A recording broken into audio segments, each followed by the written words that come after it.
পুরো ভারতবর্ষ এবং পুরো এই রাজ্যে সবাই আমরা জানি যে বিগত 24 মাস ধরে 2 বছরের মতন হতে গেল মণিপুরে একটি বিশাল সংকটে মণিপুরের মানুষরা দাঙ্গায় এবং রোজ তাদের পেছনে তাদেরকে গুলি মারা হচ্ছে, রোজ মেয়েদেরকে নৃশংসভাবে মেয়েদেরকে নগ্নভাবে হাঁটানো হচ্ছে, রেপ করা হচ্ছে।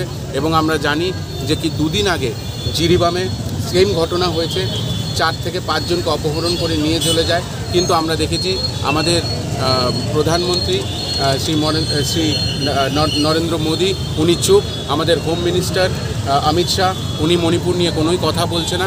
আমরা এই কথা আমাদের এলওপি লিডার রাহুল গান্ধীজিও অনেকবার ওনাকে বলেছে যে আপনি মণিপুরে যান, আপনি এই প্রবলেম সলভ করুন। কিন্তু আমরা দেখেছি যে দিনের পর দিন উনি চুপ করে বসে আছে, উনি শীত ঘুমে আছে। এবং প্রত্যেক দিন মণিপুরে কোথাও মার্ডার হচ্ছে, কোথাও মানুষকে অপহরণ করে নিয়ে যাওয়া হচ্ছে, মহিলাদেরকে নির্যাতন করা হচ্ছে, নগ্ন রাস্তায় হাঁটানো হচ্ছে। এটি একটি লজ্জাস্কর ব্যাপার। এবং সবচেয়ে ইম্পর্টেন্ট কথা, এটি গভর্নমেন্ট রিপোর্টসে দেখা গেছে যে এখন পর্যন্ত 60,000 লোক বেঘর হয়ে রয়েছে, 317 জনের মতন এখন পর্যন্ত মারা গেছেন, মার্ডার করা হয়েছে, আর 7,000-এর থেকেও বেশি লোক ইনজোর্ড। তো আমরা ধিক্কার জানাই এবং আমরা অতিসত্বর রাষ্ট্রপতি শাসন চাই ওইখানে।